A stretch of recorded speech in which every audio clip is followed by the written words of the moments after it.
Baik, selamat siang semuanya. Hari ini kita mau melihat kurang lebih seperti apa proses, metode, dan mekanisme untuk kita belajar SBK nanti selama kita mengalami proses belajar daring atau online ini. Untuk kelas 11, sebagai perkenalan singkat, secara umum sudah kenal dengan saya juga sebagian sudah mengenal. Untuk kelas 12 barangkali yang baru bertemu, salam kenal sebelumnya.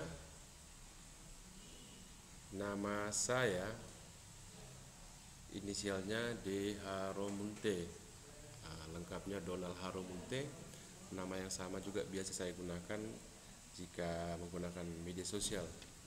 Saya hanya aktif di 3 media sosial saja, Instagram, Twitter, dengan Facebook. Nah, untuk pembelajaran kita, terlebih dahulu saya mau pastikan ada beberapa hal yang mungkin perlu menjadi catatan awal untuk kita. Sekali lagi, yang akan kita lalui ini adalah belajar seni budaya secara daring. Tentu di benak kita masing-masing sudah ada gambaran, wah seperti apa ya, bisa nggak belajar seni atau budaya hanya dengan melihat layar perangkat saja, baik itu handphone maupun laptop.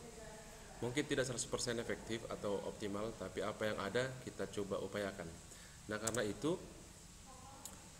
saya pastikan bahwa semua proses ini hanya akan bisa jalan kalau kalian anak-anak kami mau memberikan waktu dan kemauan, sehingga kita bisa memberikan manfaat, memetik manfaat dari belajar daring ini secara efektif.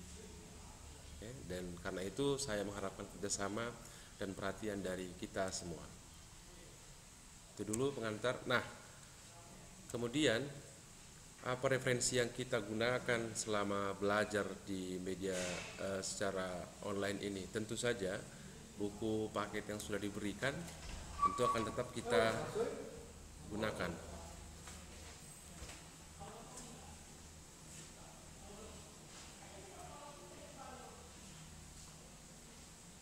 Oke. Jadi buku paket seni budaya ini tetap akan kita gunakan, yang dikarang Sugianto dan kawan-kawan. Selain itu, ternyata karena kita sekolah sudah menyepakati menggunakan Google Classroom sebagai platform belajar kita, sebagai sarana kita belajar. Nah, Google juga menyediakan beberapa alat lah ya, sebutnya Google Tools, untuk mempelajari, tidak semua, tapi untuk mempelajari hal-hal yang mungkin masih bisa ditampilkan dan mudah-mudahan tidak menimbulkan banyak kesulitan, misalnya soal jaringan dan lain-lain. Jadi yang pertama, sekali lagi buku yang dibagi tetap penting. Yang selanjutnya referensi yang kita pakai itu, kalau kalian lihat di layar yang muncul di sini, ada Google Tools untuk belajar musik. Kalau kita klik, dia akan merefer atau merujuk ke link ini. Oke, kalian bisa lihat. Oke, sebentar. Nah, ini dia Google Tools untuk aktivitas dan belajar musik. Sini ada beberapa, ada Chrome Music Lab, ada Groove Pizza. Yang pertama ini kita bisa mengarrange dan menarik permainannya karena berupa warna. Ini do, re, mi, fa, sol, fa, mi, re, do. Dan selanjutnya ini juga kita buat eksperimen lah, bereksperimen dengan tools yang ada. Ini Groove Pizza, ini kalau kita mau belajar ketukan. Ada banyak di sini sampai ke bawah.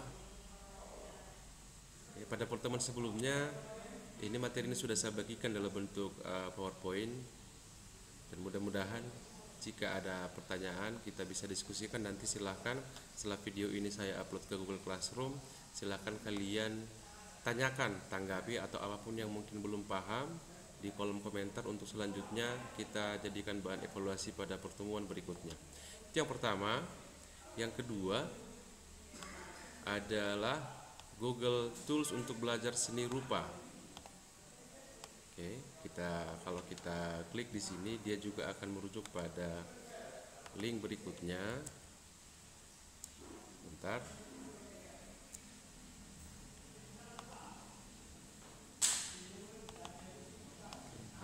Kita lihat di sini. Nah, ya, ini open hyperlink, kita buka. Oke, nah, ini dia ada. Nah, ini juga Google Tools atau alat-alat yang disediakan Google untuk belajar seni rupa.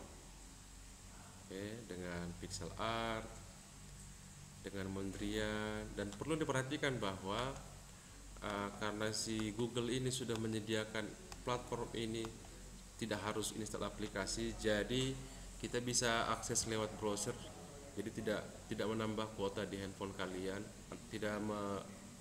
maksud saya tidak menguras kuota di penyimpanan aplikasi kalian. Sama seperti kalau kita mencari pencarian search Google yang biasa, kita tinggal buat saja di sini lalu kita bisa baca isinya. Nanti satu persatu, mana yang mungkin tidak semua, satu persatu tools yang mendukung, yang inline dengan pelajaran yang ada di topik di buku kita ini akan coba kita bahas satu persatu. Oke, ini dia. Baik, karena secara garis besar kita tahu ya, ada 4 bagian besar di kelas.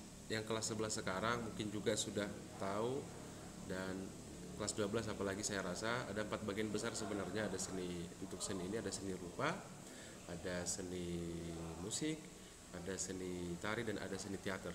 Nah, untuk seni tari dan seni teater agak kompleks. Nanti kita bisa sama-sama melihat apakah ada link, aplikasi atau apapun yang bisa membantu kita sehingga bisa memahami topik-topiknya secara online. Tapi yang 2 ini saja dulu.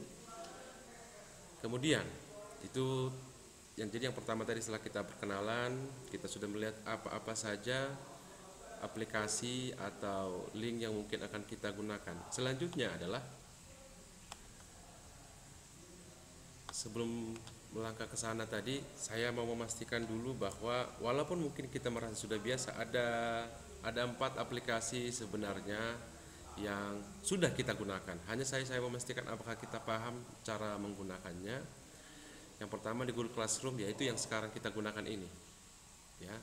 Jadi yang dimaksud dengan paham itu adalah kalian tahu sebagai siswa bagaimana caranya mengirim tugas, lalu bagaimana caranya melihat hasil kalian dan sebagainya, termasuk untuk kehati-hatian saya membaca setiap instruksi yang diberikan oleh saya atau bahkan guru yang lain. Ya, jadi untuk pelajaran SBK kali ini misalnya ada kuis, baca dulu dengan cermat apa instruksinya supaya nanti tidak di akhir kuesioner tidak lagi muncul pertanyaan japri ke saya lewat WhatsApp begitu. Selalu bisa, tapi kalau tidak perlu untuk apa. Lalu yang kedua, YouTube. Nah, di YouTube jangan menyangka bahwa YouTube ini hanya untuk menonton saja, tapi YouTube sebenarnya sarana berbagi media video. Artinya, ya hal sederhana saja, kalian tahu cara menyalin linknya, kalian tahu cara membagikannya, kalian tahu cara memberikan komentar, termasuk ada panduan memberikan komentar di sana nanti. Yang ketiga, Google Dokumen. Nah, walaupun kita belajar secara daring, jangan menyangka bahwa wah, tidak bisa tugas kelompok, Pak. Bisa. Tugas kelompok atau secara kolaboratif tetap bisa kita lakukan walaupun memang bentuknya hanya tulisan saja. Jadi nanti seperti pada pertemuan pertama saya sudah informasikan kalian, coba baca dulu support Google dari masing-masing aplikasi ini, bagaimana cara membuat halaman baru, bagaimana membagikannya, bagaimana melihat riwayat pengeditan dari dirimu sendiri atau temanmu. Nah, nanti di sini. Ke depan barangkali akan ada, tapi akan kita evaluasi selanjutnya, termasuk dengan kesepakatan dengan beberapa teman guru, nanti mungkin sepakat sekolah. Jika dirasa memang harus mendesak, kalian harus bertatapan dengan saya atau guru kalian secara langsung, mungkin dengan aplikasi seperti Zoom barangkali kita akan coba, tapi sejauh ini masih belum. Oke. Nah, sedikit selingan sebagai asal usul dulu, agak teoritis sedikit supaya kalian tahu bahwa ternyata musik itu dulunya adalah induk seni. Jadi pada kebudayaan Yunani kuno, Moses itu adalah dewa-dewi yang dianggap sebagai inspirasi pengetahuan. Kebetulan namanya ada 9. Kalian lihat bahwa dari musik ini lahirlah sejarah, lahirlah komedi, puisi, lagu, himne, epic poetry ya, puisi epik, tari-tarian, astronomi, bahkan tragedi. Saya rasa itu dulu untuk perkenalan kita pada hari ini. Jika ada yang ingin ditanyakan silahkan di kolom komentar. Terima kasih.